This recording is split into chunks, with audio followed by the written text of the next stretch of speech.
The reason why a guy will play with your emotion is because you're not willing to walk away. You're stigmatized, okay? So let's just get that out the way, okay? Never believe anything a guy tells you. Never believe anything a guy tells you in the beginning of when you getting to know the person. Because promises, they find out, what does this woman want? Does she want a relationship? Let me promise her a relationship. Does she want kids? I also want kids. You see what I'm trying to say? So be careful with the words, with the words that you accept from guys, because that's how you get played. Men fall in love with their eyes. Women fall in love through their hard-headed ears. Yeah, ladies and gentlemen, you guys fall in love through your ears. So you got to be careful, all right? So it's the first one is words and promises.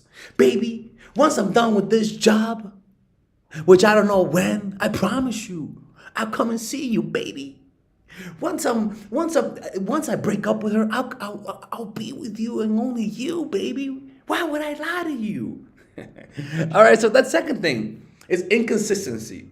Okay, well, first of all, the broken promises boosts your dopamine. Dopamine is when you expect a reward, and when dopamine is boosted, it makes you feel alive, it makes you feel great. And so you become addicted to believing the promises that men tell you because they boost your dopamine level. Dopamine is not about receiving a surprise or a reward. Dopamine is about the expectation of a reward, right?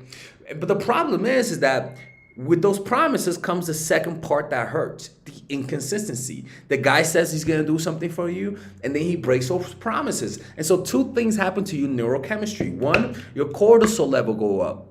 Cortisol level is a stress hormone. Cortisol level is at a low level of cortisol becomes stress and anxiety. At a high level, cortisol becomes fear for your life. Okay, so cortisol is more about survival. And the next thing that happens to you, neurochemistry. These things I know is because I'm doing a lot of research on my new course, Male Nature, which is gonna come out next year. I'm gonna put a lot of work into it. This is gonna be my baby, my all-time baby. So I'm very excited for this. So the next thing that happens is that your oxytocin goes down. Oxytocin is the feeling that you trust people and that you bond with people. Which, when you feel that, when your oxytocin goes down, when your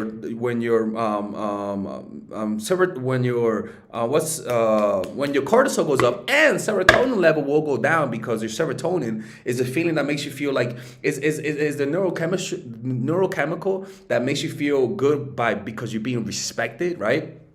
They all go down except your cortisol, which will cause you to want to feel good. And you know what happens when you go to feel good? You go at the source.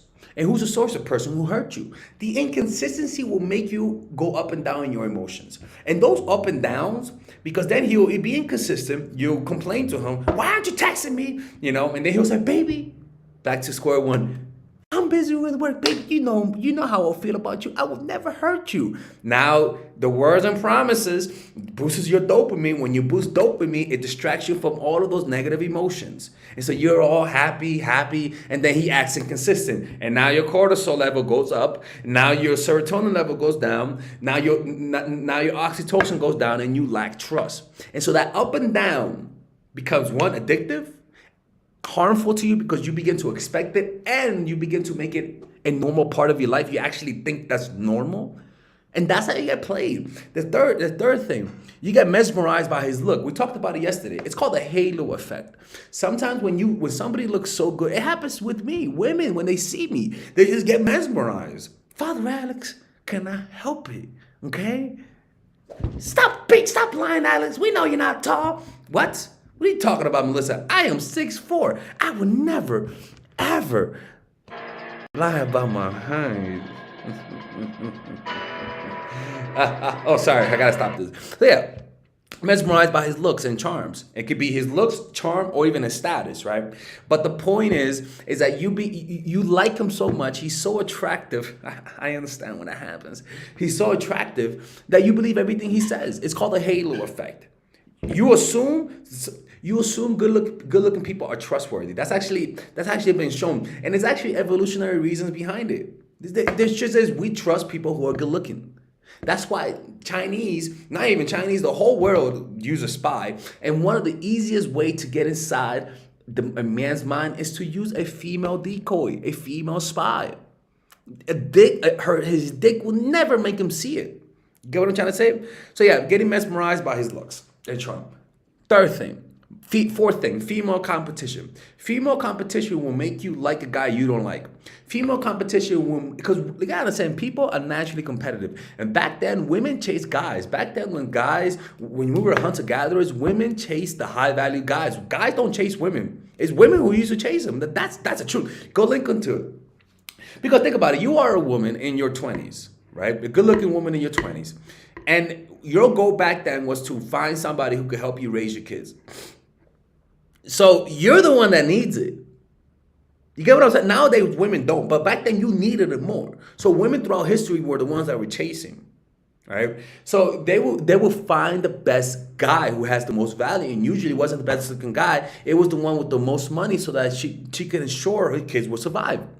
Women were naturally selected to look for guys with the most money and most resources for obvious reasons.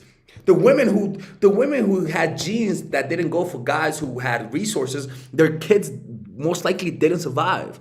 But the women who went after guys who had a lot of resources, her kids survived, right? So you got to be careful with female competition, because when female competition happens, you begin to move the goalpost.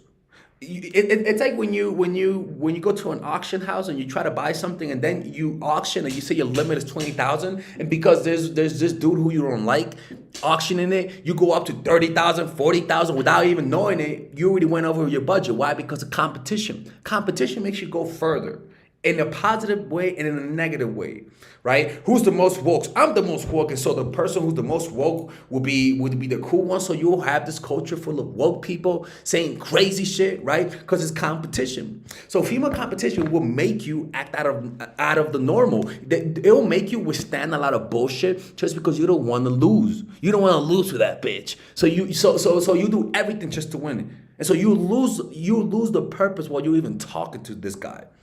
The fifth thing, financial dependency. Financial, and also about female competition. One, you'll get more jealous, which will play into your emotions. Two, you're always going to be thinking about who is he with. Three, it's just that it just makes you way too emotional, and will make you ask him change.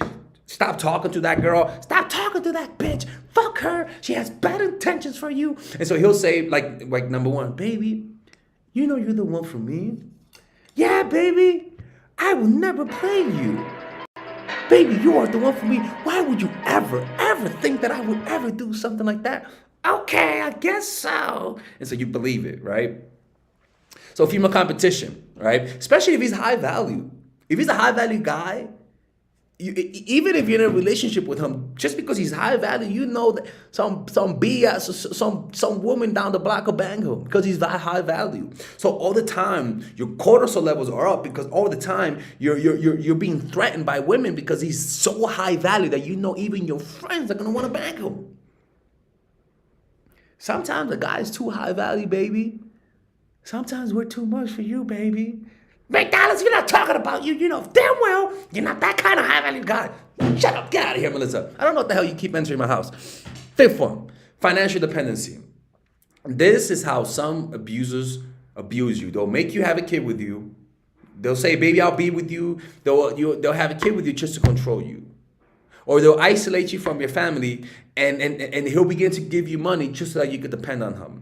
Financial dependability will put you in a very emotional state. I remember when I lived with my mom. I love my mom, so it's not that I'm talking shit about her. No one's perfect. But I lived with my mom. We fought a lot. This keeps happening. We fought a lot. But the point was that we just weren't healthy living together.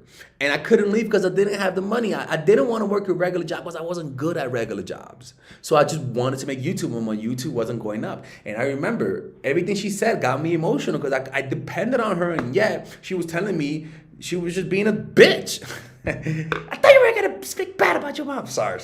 But, I was smoking weed. She was mad at me. It was partly my fault too, But the point was that I was dependent on her, and I was very emotional because of it, right? When you depend on somebody, they control you. If they tell you to leave and you don't have nowhere to go, you submit to them. Financial dependability is the most important thing a woman should focus on, because that will give her the most independence. When you depend on a guy, putting yourself in a position where he could, one, use that against you. Two, he could be a good person, but because of the feeling that he feels because you depend on him, it could turn him narcissistic temporarily because he could tell there's power in having you dependent on him. So you gotta be careful. Fully focus on having your own independence. Even if you have a kid, try to be as independent as possible from your man, because that will make sure that he doesn't turn tyrannical. Because some people are good until they notice they have an overbearing power of you, and they turn corrupt. Power corrupts, plain and simple. All right, ladies and gentlemen, if you guys ever want to learn how to use your feminine energy to influence people, learn how to use your masculine energy to become more assertive, and also learn how to blend both energies to improve your dating life, your spiritual life, honestly, your relationship life, your family life, your career life, this is the course for you. If I had to make a course for my nieces, I have two nieces, one is 19 and one is 15. 16. Holy shit. Oh my God, he's a bad fucking uncle. He's a bad uncle. Get him. Shut up, Melissa. You should get this course, right? And this is the course that I will make for them. So, for example, watch the curriculum, right? In the first week, we're going to be showing you how to establish a strong masculine foundation without letting it hurt your feminine energy. This masculine foundation is a source of who you are, right? It's your bodyguard. Without this, whatever feminine energy you create will be destroyed by the outside, because your masculine is your shield. So we'll talk about goal setting. We'll talk about how to develop a serious attitude. We're gonna be talking about how to use more logic, how to use more goal-oriented behavior. It's more how to be a man, Now the next one is how to embrace the feminine energy, right? This one will teach you about how to minimize excessive masculine traits, developing self-awareness, healing abundant feminine energy, regulating your emotion, mastering voice qualities and facial expressions, surrendering control, and allowing pain to be felt. This is honestly, this will supercharge, like Kaioken, your masculine energy. After that, we have femininity in the workplace, and how to be feminine in the workplace without letting people take advantage of you, and the nuances of how women on power should behave versus women who are subordinates in the workplace, and even the dress code. This is based on psychology, people. It's kind of insane. I'm actually excited about this one. The next week, we talk about navigating the labyrinth of male and female friendship, and this a lot of women find confusing, so we talk about that. And how to identify envious friends, how to identify the good friends, how to keep male friends, and how to keep female friends. Week 5, we talk about how to release the burden of the past and stop and destroy mental projections. This is actually really powerful. And then week 6, we talk about how to increase your observational power so that you could read people better. And we have a bunch of bonuses. The course starts at $99, and you guys can pre-order the course today at $69 before it goes out. If you're watching this, most likely I'm in the meditation retreat, so I will be praying for all of you guys. And just click on the description down below of the video. Right there, you'll see it, and you could pre-order that course. It's gonna be out by the end of next month or the beginning of February of March. One of the two, people, because I have a 10-day retreat to do, and I want to finish the course after the retreat, because I think the ideas are gonna be so much better. All right, man. I'll see you guys later. Pre-order, man. I'm closing the channel.